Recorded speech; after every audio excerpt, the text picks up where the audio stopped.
नमस्कार दोस्तों, target with PS Parihar channel में आपका स्वागत है। ब्रेकिंग न्यूज उन विद्यार्थियों के लिए जो विद्यार्थी नई टीजीटी पीजीटी की तैयारी कर रहे हैं। अप्रैल के महीने में जो शासनादेश जारी हुआ था योग्यता को लेकर के, चाहे वो पीजीटी की भर्ती हो चाहे वो टीजीटी की भर्ती हो, उस योग्यता उस नियमावली को निरस्त कर दिया गया है। नई नियमावली जारी कर दी गई है। वीडियो को लास्ट तक देखिएगा, वीडियो बहुत महत्वपूर्ण है। पूरी बात करेंगे और वीडियो को आप लोग शुरू में ही लाइक कर दें। आगे बढ़ने से पहले एक सूचना है उन विद्यार्थियों के लिए जो विद्यार्थी किसी भी प्रतियोगी परीक्षा की तैयारी कर रहे हैं। वे सभी भर्ती टेक्स्ट बुक के इस बेस्ट ऑफर का लाभ ले सकते हैं जिसका नाम है फ्यूचर ऑफिसर सेल। इनका एक ईयरली पास होता है जिसका नाम है पास प्रो मैक्स। इसकी लिमिट 1 साल की होती है और इसकी कीमत कर दी गई है मात्र 571 रुपए। इसमें आप लोग 1 साल तक सभी भर्तियों के मार्क टेस्ट में हिस्सा ले सकते हैं, चाहे वो टेट हो, सीटेट हो, यूपीएससी हो, बैंक हो, रेलवे हो। और लगभग टोटल भर्तियां 800 से ज्यादा है, 1 लाख से ज्यादा इसमें आपको मॉक टेस्ट मिलेंगे। लिंक मैंने इसकी डिस्क्रिप्शन बॉक्स में उपलब्ध करा दी है। एक कोड लगा देंगे TWP तो आप लोगों को 12% की और एक्स्ट्रा छूट मिल जाएगी। इनका एक और पास होता है पास प्रो मैक्स, जिसमें आप लोगों को सभी भी भर्तियों के मॉक टेस्ट तो मिलते ही है, साथ में स्टडी मटेरियल भी मिलता है। तो इसकी भी लिंक मैंने डिस्क्रिप्शन बॉक्स में उपलब्ध करा दी है। चलिए, हम लोग बात कर रहे थे नई टीजीटी पीजीटी योग्यता को लेकर के। तो जब टीजीटी पीजीटी का योग्यता वाला जो शासनादेश जारी हुआ था, बहुत सारा विवाद हो गया था। विद्यार्थियों ने बहुत सारे ज्ञापन दिए थे जीव विज्ञान को लेकर के, बहुत सारे विषयों को लेकर के। तो उसी संबंध में ये नया जो आदेश है वो जारी हुआ है, 9 सितंबर का है। और जो नई टीजीटी पीजीटी की भर्ती आएगी उसमें यही योग्यता रहेगी। तो ये देख लीजिए, 9 सितंबर की डेट पड़ी हुई है और मैं ताजी अपडेट देता हूँ, पुरानी न्यूज कभी देता नहीं। कृष्ण कुमार गुप्त ये विशेष सचिव है, इन्होंने ये पत्र लिखा है। शिक्षा निदेशक और माध्यमिक सभापति माध्यमिक शिक्षा परिषद उत्तर प्रदेश लखनऊ, और नीचे यहाँ पर इन्होंने लिखा है, ये महत्वपूर्ण है, शासनादेश संख्या 22 अप्रैल 2025 को जो जारी हुआ था नियमावली समकक्ष योग्यता वगैरह आदि को लेकर के, द्वारा प्रदेश के अशासकीय मान्यता सहायता प्राप्त उच्चतर माध्यमिक विद्यालयों में अध्यापकों की नियुक्ति हेतु निर्धारित शैक्षिक अर्हता को निरस्त करते हुए, तो अप्रैल वाला निरस्त कर दिया गया है। संशोधित शैक्षिक अर्हता निर्धारित किए जाने के संबंध में, और संशोधित शैक्षिक अर्हता नीचे यहाँ पर दी गई है। तो नीचे हम लोग सीधे देखेंगे। अब अच्छा, यह है किसके लिए? तो ये जो पत्र जारी हुआ इसमें शासकीय नहीं लिखा हुआ है, इसमें अशासकीय लिखा हुआ है। अशासकीय मान्यता सहायता प्राप्त एडेड, यानी कि जो टीजीटी पीजीटी वाले विद्यालय होते हैं, अशासकीय मान्यता प्राप्त या सहायता प्राप्त, तो जितने भी प्राइवेट है मान्यता प्राप्त उन विद्यालयों की योग्यता, और जो एडेड है शासकीय सहायता प्राप्त उन विद्यालयों की योग्यता, वो अब नए सिरे से निर्धारित की गई है। और उसको लेकर के नीचे यहाँ पर लिखा है कि हाई स्कूल के सहायक अध्यापक यानी कि टीजीटी और इंटरमीडिएट प्रवक्ता पद हेतु विषयवार शैक्षिक अर्हता के अनुरूप निम्नवत निर्धारित किए जाने की श्री राज्यपाल सहर्ष स्वीकृति प्रदान करते हैं।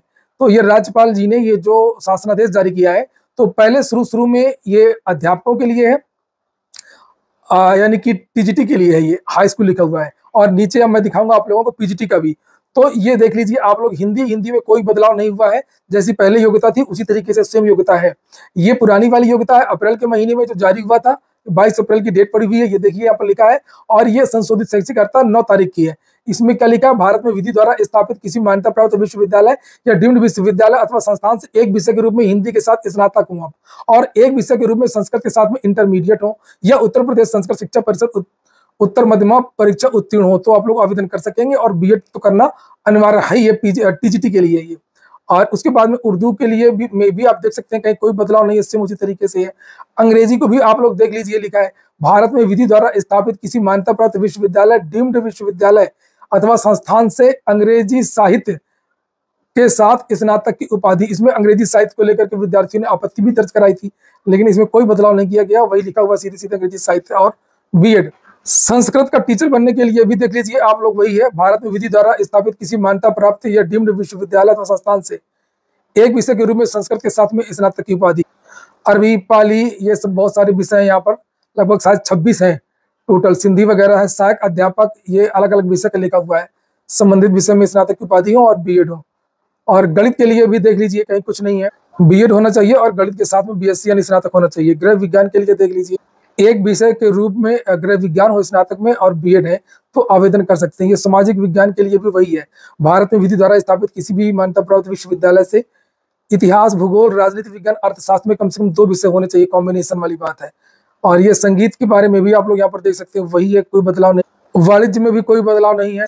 सिलाई, रंजन कला, कंप्यूटर वाला देख लीजिए, कोई बदलाव नहीं हुआ है, जो पहले था वो इसमें भी है। यहाँ पर देख सकते हैं, ये बीटेक कंप्यूटर विज्ञान में स्नातक होना चाहिए, या कंप्यूटर एप्लीकेशन में स्नातक हो, या नाइलेट से ए लेवल होना चाहिए, और साथ में जो दो है बीएड। बीएड को अधिमानी अर्हता रखा गया है।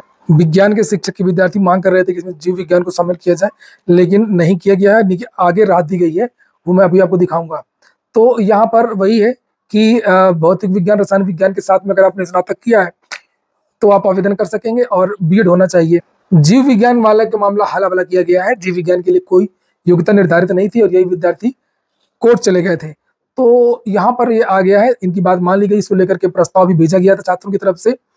भारत में विधि द्वारा स्थापित किसी मान्यता प्राप्त विश्वविद्यालयों, डीम्ड विश्वविद्यालयों अथवा संस्थान से विषय के रूप में जंतु विज्ञान और वनस्पति विज्ञान के साथ में स्नातक की उपाधि और बीएड अगर आप हैं तो अगर जूलॉजी बॉटनी से आपने स्नातक किया है और बीएड किया तो आवेदन कर सकेंगे। लेकिन यहाँ पर एक चीज बताया गया कि किसको पढ़ाएंगे, चूंकि जीव विज्ञान तो विषय नहीं है, लेकिन विज्ञान विषय को पढ़ाने हेतु विद्यालय में उपर्युक्त उपाधिधारी विज्ञान के अध्यापक एवं जीव विज्ञान दोनों श्रेणी के अध्यापकों की नियुक्ति की जाए। तो जो योग्यता इनकी है, लिखा तो इसमें ऐसा है कि जिसमें ये साइंस के लिए भी आवेदन कर सकेंगे, लेकिन या तो ये मतलब हो सकता है कि जीव विज्ञान का भी टीचर रखा जाएगा और जो फिजिक्स में केमिस्ट्री वाले जो विज्ञान के शिक्षक हैं उनको भी नियुक्त किया जाएगा और दोनों क्लास लेंगे। जो बायोलॉजी वाला पार्ट होता है विज्ञान में वो ये लोग पढ़ाएंगे और जो कोर साइंस वाला काम होता है फिजिक्स केमिस्ट्री वाला वो शिक्षक पढ़ाएंगे। एक क्लास को 2 शिक्षक। तो कुल मिलाकर के अब इनको संकट नहीं है, अब इनकी भर्ती आएगी। ये आ जाइए आप लोग प्रवक्ता की योग्यता देख लीजिए।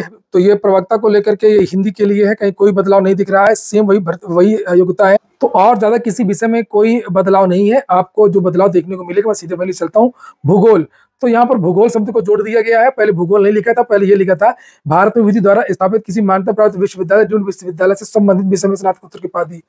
मतलब क्या गोल गोल स्पष्ट भूगोल है तो भूगोल लिखना चाहिए ना। तो यहाँ पर भूगोल को जोड़ दिया, बस इतना से बदलाव हुआ है। हालांकि इसमें भूगोल के विद्यार्थी ही आवेदन करते हैं। इसी तरीके से नागरिक शास्त्र के प्रवक्ता के लिए भर्ती को लेकर के भी इसी तरीके का मामला था, जिसमें लिखा था कि भारत में विधि द्वारा स्थापित, ये देखिए, भारत में विधि द्वारा स्थापित किसी मान्यता प्राप्त विश्वविद्यालय, डीम्ड विश्वविद्यालय से नागरिक शास्त्र विषय में स्नातकोत्तर। तो इसमें कर दिया गया है, यहाँ पर देख सकते हैं राजनीति विज्ञान में होता है, पॉलिटिकल साइंस चलती है। तो यहाँ पर लिख दिया गया है कि अगर आपको नागरिक शास्त्र का प्रवक्ता बनना है तो आपको राजनीति विज्ञान या राजनीति शास्त्र जैसे विषय में स्नातकोत्तर की उपाधि होनी चाहिए। तो सभी विषयों को इन्होंने जारी कर दिया इकट्ठा, लेकिन इसमें कोई बदलाव नहीं है। जो मैंने बताया केवल कि राजनीति विज्ञान वाला और एक भूगोल वाला और एक जीव विज्ञान वाला, यही 3 प्रमुख बदलाव हुए जीव विज्ञान टीजीटी को लेकर के। अब बात कर लेते हैं एस्टेट की। तो एक पत्रकार है न्यूज 18 के और इन्होंने यहाँ पर लिखा हुआ है कि एस्टेट परीक्षा का कल विज्ञापन जारी हो जाएगा। एस्टेट अभ्यर्थी 11 से 19 सितंबर तक आवेदन कर सकेंगे। 4 से 25 अक्टूबर के बीच में परीक्षा होगी एस्टेट की और टीआरई 4 में एस्टेट अभ्यर्थियों की शामिल होने की संभावना। उत्तर प्रदेश लोक सेवा आयोग की सूचना है ये लास्ट में कि उत्तर प्रदेश लोक सेवा आयोग ने जो एक की वैकेंसी आई थी तो उसमें मुख्य परीक्षा के विद्यार्थियों के आवेदन पत्रों को भारी संख्या में निरस्त कर दिया है। उसके पहले ही लिखा है सम्मिलित राज्य अभियंत्रण सेवा मुख्य परीक्षा 2024 के आवेदन पत्रों की संनिरीक्षोपरांत विज्ञप्ति की शर्तों को पूरा न किए जाने के कारण जिन अभ्यर्थियों का वेतन निरस्त किया गया उनका कारण बताया गया है।